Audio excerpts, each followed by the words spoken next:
Всем привет! Сегодня я буду разбирать для вас отбойный молоток Makita 1304B. Эта модель является сестрой модели 1304 и отличается стволами, бойком и самой оснасткой. В 1304B используется оснастка с шестигранным хвостовиком размером 28,6 мм. Вот так он выглядит. И как указано в спецификации, данная модель соответствует новым европейским требованиям относительно шума с 2006 года. Отбойник принесли на профилактику и попросили заказать на него сломанную ручку. Так как ручка это заказная позиция, а отбойник нужен уже завтра, на замену ручки клиент принесет его повторно. Ну что, погнали! Для начала снимем ручку с корпуса отбойного молотка. Как мы видим, данная ручка здесь повреждена, а вообще она должна состоять из данных запчастей. Боковой ручки, двух шестигранных гаек М8 под ключ на 13, болта М10 длиной 122 мм, двух пластиковых втулок, боковой рукоятки,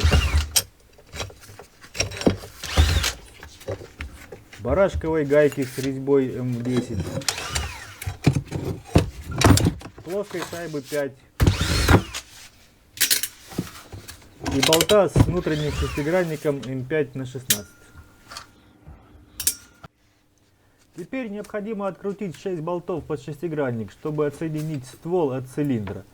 Сделать это непросто, так как болты посажены на фиксатор резьбы, и для того, чтобы их открутить, приходится использовать шестигранник совместно с трубой.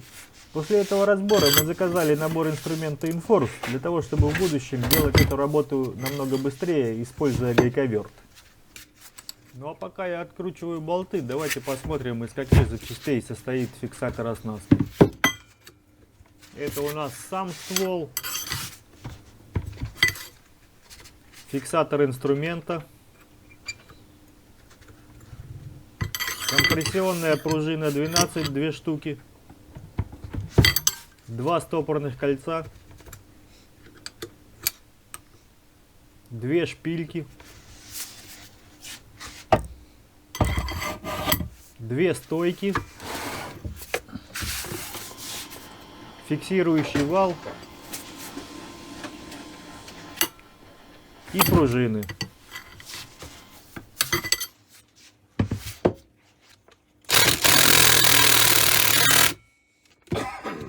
Открутили и снимаем. Вот так выглядит ствол с фиксатором.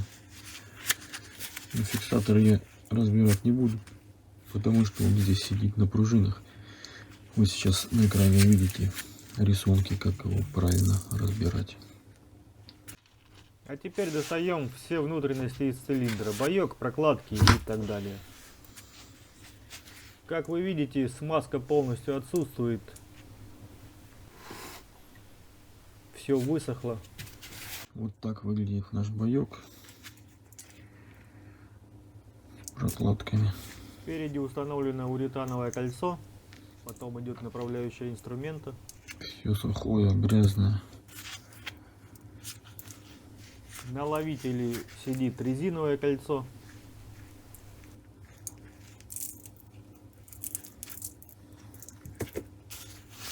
Далее идет сам ловитель. Ловитель вроде бы одинаковый со всех сторон, но внутри имеет конус, и поэтому очень важно установить его правильно. На рисунках показано, как правильно слева и как неправильно справа ставить ловитель. Там написано, что неправильная установка ловителя приведет к поломке всей машины. Ну и вот так выглядит сам боек.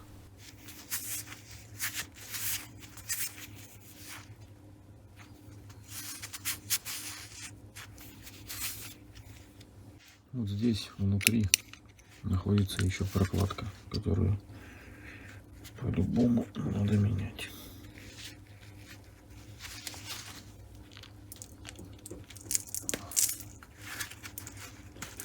Вот она. Далее у нас идет держатель сальника и резиновая прокладка. Как вы видите на схеме, которую вы скачаете из интернета, будут немного другие детали. Там будет держатель сальника и две резиновые прокладки. А все это потому, что в декабре 2006 года в конструкцию были внесены изменения, которые вы видите на рисунках. По поводу изменений я пишу статьи на Яндекс.Дзене, а также выкладываю их в своей группе ВКонтакте. Поэтому, если вы хотите знать обо всех изменениях, которые вносили инженеры Makita, подписывайтесь на мой Яндекс.Дзен и на группу ВКонтакте. Ссылки будут в описании к ролику. На момент выпуска этого ролика статьи об изменениях конкретно к этому отбойнику пока может и не быть, но она 100% появится. А это моя группа ВКонтакте, где вы найдете много полезной информации, схемы, инструкции, рекламные буклеты, каталоги, информацию о различных новинках, аксессуарах. Ссылка на мою группу также будет в описании. Из держателя сальника мы извлекаем сальник или X-кольцо 30, а после из цилиндра достаем уретановое кольцо. Это кольцо точно такое же, как и стоит в самом начале ударника. И в конце достаем плоскую шайбу 48. На шайбе мы видим выработку. Это выработка от соприкосновения с гильзой цилиндра. Откручиваем два винта М5 на 16.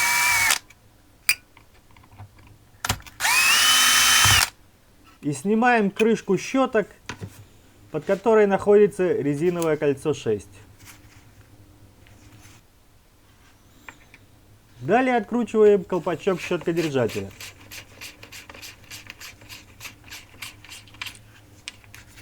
И извлекаем 204-ю щетку. Ту же самую операцию производим с обратной стороны.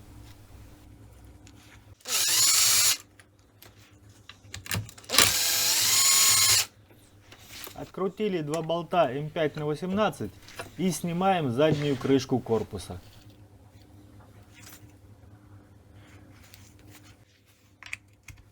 Затем откручиваем болты ручки. Сверху идет два болта М6 на 50.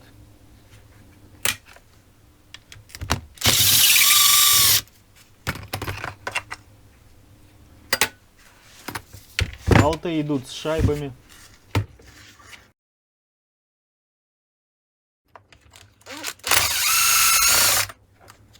И снизу два болта М6 на 40.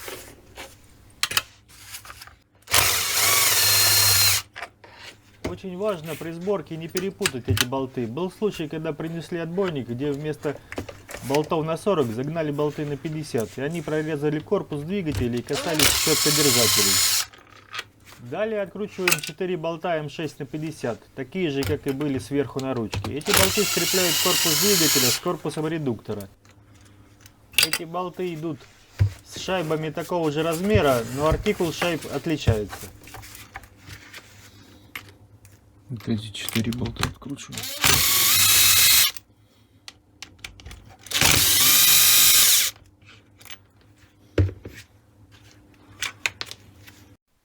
С помощью резинового молотка извлекаем корпус двигателя из корпуса редуктора.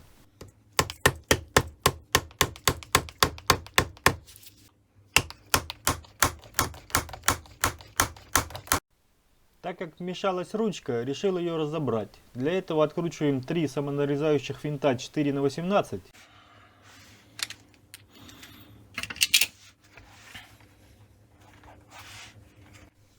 И снимаем левую часть крышки. В эту позицию входят обе части ручки. С ней снялся рычаг выключателя, который состоит из кнопки стопора, компрессионной пружины и стопорной пластины.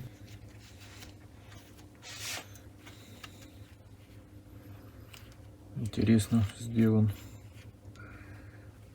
Выключатель находится в такой резиновом чехле. Питающий кабель. Это он нам очень сильно мешается.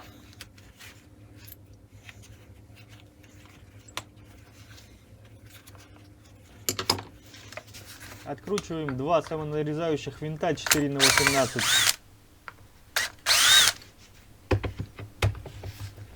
И снимаем прижимную пластину.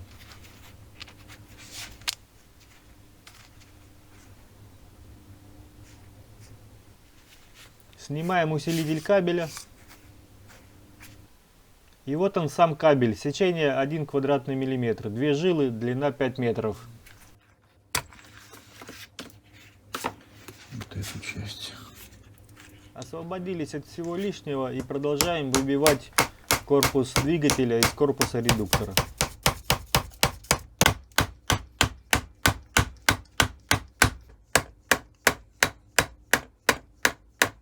Вот, наконец-то его вытащили. Вот подшипничек. Не знаю. Уже надо поменять.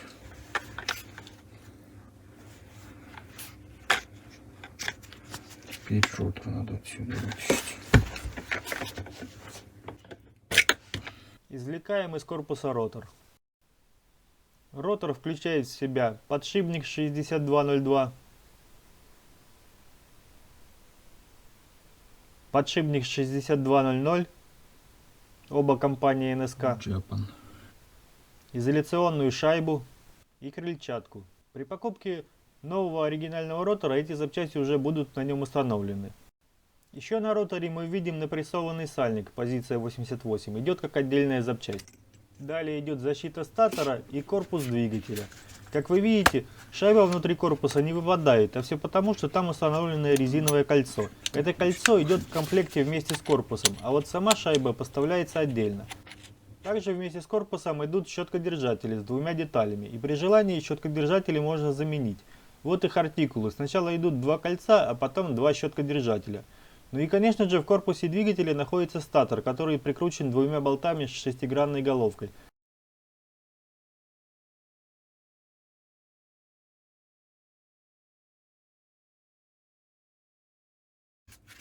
А так выглядит ниша в корпусе редуктора, где сидит корпус двигателя. Тут чистенько. Когда я выбивал двигатель из редуктора, из цилиндра выпал ударник, на котором посажено кольцо 44.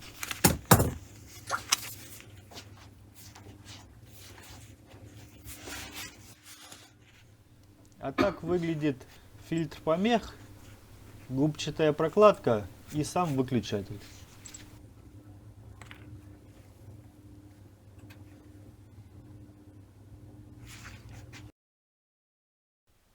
Шестигранником откручиваем крышку кривошипа с резиновым кольцом.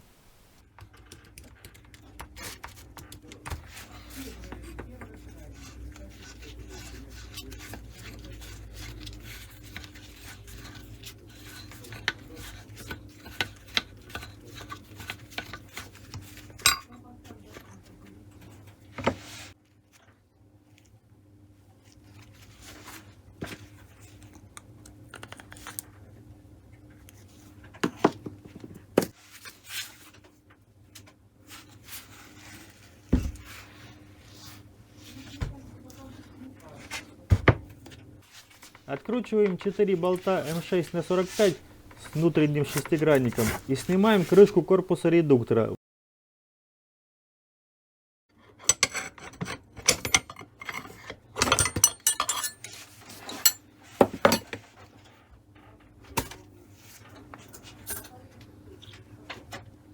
Здесь смазка отличная.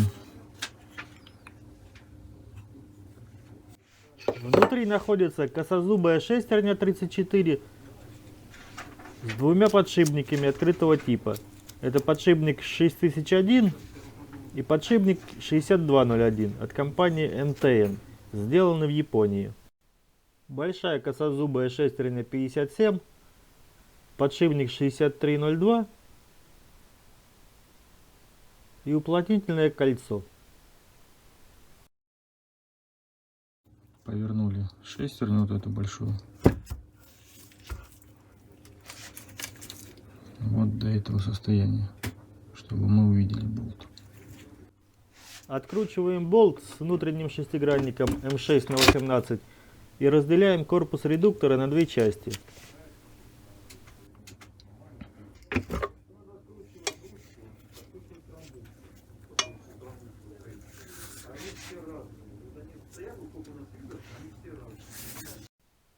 достаем шайбу. Ну, вот она.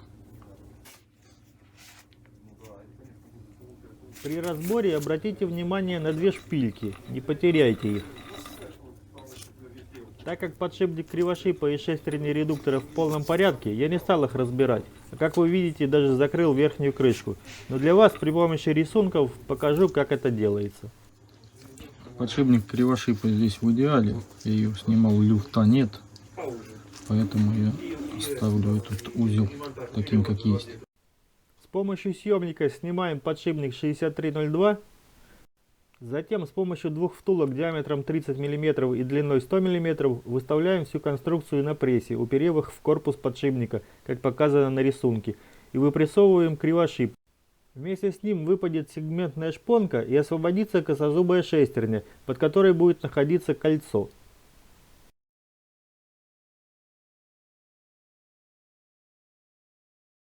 После этого можно открутить 4 болта М6/22 с внутренним шестигранником и снять корпус подшипника, внутри которого находится подшипник 6205.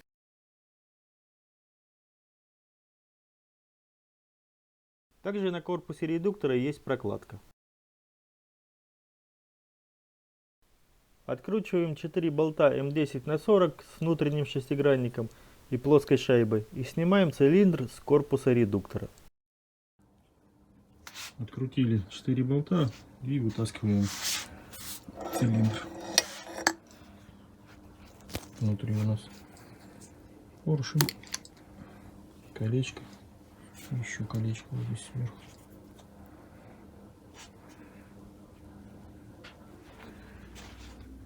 Ну а теперь разбираем поршень. На нем сидит две прокладки О кольцо 44 Прокладки здесь меняем. и О кольцо 47. О кольцо 47 удерживает шпильку 12.